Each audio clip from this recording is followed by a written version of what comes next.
Docteur Stéphane Ndita Kiakou, bonsoir. Bonsoir, Peter. Président du PPPC, autorité morale de la majorité morale, l'échec des assises de la SENCO. Après un accord, les arrangements particuliers n'ont pas abouti. Le chef de l'État a pris acte de la fin de la mission des prélats hier. Comment vous décryptez cette situation? Ce qui m'étonne, c'est que les gens s'étonnent devant une classe politique aussi médiocre que celle-ci, des hommes qui se gonflent d'orgueil inutilement, qui se pensent indispensables à la nation, qui ne comprennent pas les choses élémentaires telles que mandat, telles que constitution, et maintenant qui commencent à répéter des mensonges, qui commencent à croire à leurs mensonges. C'est ça maintenant qui devient pathologique. Donc, le problème que nous avons ici aujourd'hui est celui d'une arrogance démesurée des hommes qui ne méritent pas. Nulle part au monde, les gens vont signer un accord. Après l'accord, qui doit avoir des raisons juridiques, vous allez maintenant négocier les arrangements particuliers. Je n'ai jamais entendu ça dans mes cours de négociation que j'ai pris à l'université ou dans les accords. Les arrangements particuliers pourraient être assez détaillés. Les arrangements particuliers doivent être dans l'accord avant l'accord. Ce sont les préalables qu'on doit avoir pour que maintenant les gens se mettent d'accord. Mais dans un monde où on marche par la tête, les gens nous racontent des choses qui nous insultent partout. Il n'y a pas, nous avons eu un jour, il n'y a pas très longtemps, qu'on avait un accord global et inclusif. C'est comme si on peut avoir quelque chose qui est global et qui n'est pas inclusif. Donc on répète des choses qui montrent que le niveau d'éducation est tellement bas dans ces pays et que les gens qui étaient jadis éduqués sont maintenant trop corrompus qu'on ne réfléchit plus. Donc, qu'on cesse de se moquer de ces peuples. Nous sommes où aujourd'hui? Maintenant qu'on est en dehors de la Constitution, en dehors de l'accord, nous sommes où? Nous sommes là où le peuple a besoin d'être guidé. Nous sommes là où le peuple a besoin de revendiquer la justice. Nous sommes là où le peuple doit avoir le courage. Donc, le moment est venu maintenant de dire, pendant qu'il n'y a plus de légitimité, et ces gens sans légitimité sortent le jour au lendemain nous parler des constitutions qu'ils ont bafouées par les pieds. Nous ne sommes pas venus les accompagner ici. Nous avons un problème sérieux.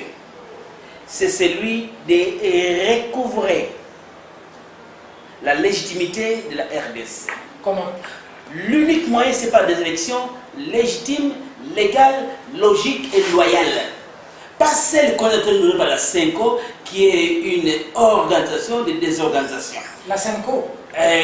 Bon, la CENI, c'est pareil. C'est la CENI dont je parle. La CENI est en train d'organiser une désorganisation.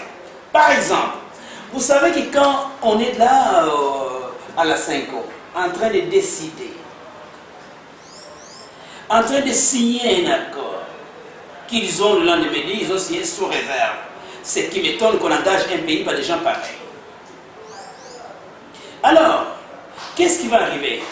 La CENI est partie à Lubumbashi. Elle a réuni des gens. Elle n'a pas marché les moyens par les Français. Elle dit, s'il n'y a pas recensement administratif, il n'y a pas moyen qu'on ne puisse pas dépasser. Donc, le glissement est programmé par la CENI, raison pour laquelle la CENI fait quoi? Elle est en train d'enrôler les enfants de 16 ans, 17 ans. La CENI dit qu'il y aura élection cette année. Non, c'est pour se moquer de nous. Qu'est-ce qu'elle n'a pas encore dit? Comment vous aurez élection qu'il n'y ait pas un calendrier? Un calendrier vague. Nous sommes dans des droits écrits, des droits congolais. Qu'elle cesse de se moquer de nous. Nous en appelons à la CENI d'arrêter cette mascarade, de ne pas se moquer de nous. Qu'est-ce qu'on fait quand on va voir les élections? Première chose, on doit identifier où sont les électeurs. Quand on les identifie, on les enrôle. pour que vous ne puissiez pas encore bourrer les urnes comme on l'a fait l'année passée. On est là, le jour d'élection, les gens courent à gauche et à droite cherchant où ils vont voter. Nous avons dit ceci, il y a un plan d'État qui présente clairement comment nous allons contourner toutes les caprices de la CENI. Un plan dont quelqu'un de la CENI a jugé utopique au téléphone.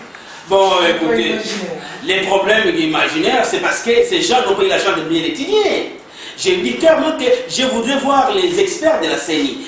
On ne peut pas avoir des élections en 2006 quand on n'a rien comme infrastructure et vous avez 500 millions de dollars américains pour toutes les élections et vous allez avoir des élections en 2011 quand il y a des fractures, ils vont ajouter 300 millions, il y a 800 millions et quand vous avez déjà tout ce qui est là, vous rentrez pour avoir les élections, maintenant vous voulez 1,8 milliard. Ces gens marchent par la tête ou quoi? Ils se moquent de qui? Est-ce qu'ils ont déjà vu 1 milliard de dollars? Ils ont déjà touché eux-mêmes dans leur poche 1 million qui les appartient, qui ont travaillé pour ça. Les pays est un moule, les pays ne marchent pas. Mais vous allez nous dire, non, nous avons besoin de 1,8 milliard. Non, messieurs, c'est 621 millions, on peut avoir toutes les élections. Par quelle magie? Pas de magie, par la logique. C'est-à-dire, voilà ce que je veux faire. Nous avons dans ces pays les territoires. Il y a 151 territoires. Nous avons des secteurs. Nous avons des groupements, nous avons des communes en milieu urbain. Donc, nous allons faire, parce que ces gens ont grandi au village, n'ont jamais voyagé, n'ont pas beaucoup étudié, ne connaissent pas ce qui se passe. Ils vont avoir un autocopiant. Autocopiant veut dire quoi? Vous avez 4 pages dans une page. Dans cet autocopiant-là, on va partir quartier par quartier. Qu'ils arrêtent de nous raconter les choses du village là. Nous sommes dans un état moderne maintenant. Alors, avec les autocopiants, vous allez prendre 4 pages, vous recrutez 2 jeunes gens par quartier qui vont travailler avec un chef de quartier. Chaque quartier au Congo a un chef de quartier. Chaque rue a un chef de la rue. Chaque village a un chef de village. Chaque groupement a un chef de groupement. Chaque secteur, la grande civile, il y a un chef de secteur. Donc ces gens-ci veulent nous faire croire que les Congolais vont organiser. Et qu'ils arrêtent cette blague-là. Avec ça, si nous étions dans la République, nous aurons dans tous les quartiers, Kinshasa par exemple, il y a 4 quartiers, vous aurez 120 personnes, 100 000 personnes qui vont travailler le jour au lendemain et ils auront à donner à l'état civil les gens qui habitent dans ces quartiers-là. On saura dans telle rue, il y a autant de peuvent voter, dans telle rue, peuvent voter et ça verra très vite. Tout au plus, parce qu'elle peut terminer ça. Terminé, une feuille va à la CENI qui a les mêmes informations. Une feuille va à la mairie. Et une feuille va à le ministère de l'Intérieur, par exemple. Comme ça, quand il y aura des conflits, quand on va avoir des conflits de vote, on peut aller d'abord à l'état civil, savoir qui est là. Et quand on va obéir à la loi électorale à afficher 30 jours avant l'élection, on saura que notre quartier, ces noms n'existaient pas. Donc, nous ne devons pas permettre la CENI de se moquer de nous. D'accord. Face à cette situation, nous sommes dans le chaos total. Là, quand je dis chaos total, c'est l'impasse. Aujourd'hui, l'accord ne marche pas. Les impacts de l'illégitimité de toutes les institutions. Le président de la République a reçu les évêques comme disant que bientôt il va s'adresser au Congrès devant députés et sénateurs illégitimes. Hein? Comment vous avez décrypté cette situation? Je pense que le chef de l'État est le seul qui a des béquilles qui nous permettent de rester au pouvoir parce qu'il y a une décision de la Constitution, de la Cour constitutionnelle.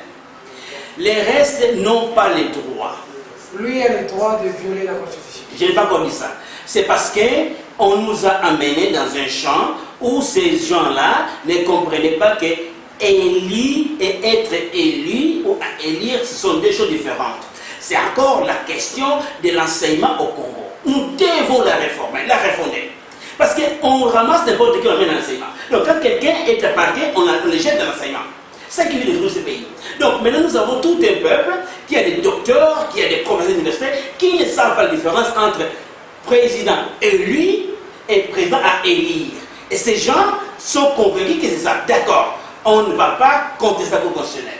C'est pour ça que vous êtes allé faire une coalition avec André Kachamba. Nous avons créé, nous pensons que maintenant il est temps que les gens qui ont des mains propres arrivent à gouverner l'État. Comme André Kachamba. Je pense que comme c'est un État vous présente des mains propres. André Kachamba a des mains propres. Et je pense qu'il a une idée intéressante qu'il appelle équilibre, parce que, imaginez-vous, vous avez un député qui est G3 et qui est protégé par un policier qui, par malheur, n'a pas eu la chance de travailler, qui est un licencié. Les policiers gagnent 100 $, qui est licencié. Le député qui est G3 gagne 8 000 $. Mais les policiers gardent l'homme là qui a 8 000 $ et ne le tuent pas.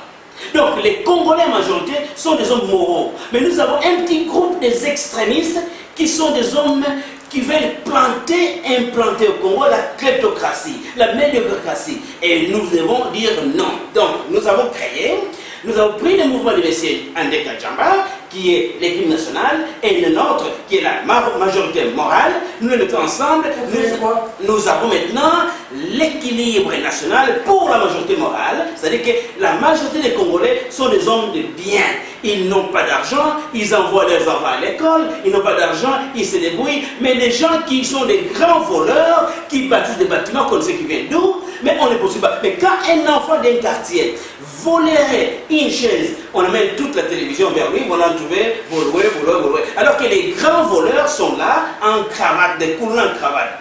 Nous avons un pays maintenant où il y a des mots qui ne sont pas dans notre langue, par exemple des mots kuluna. Aucune langue du Congo n'est non kuluna.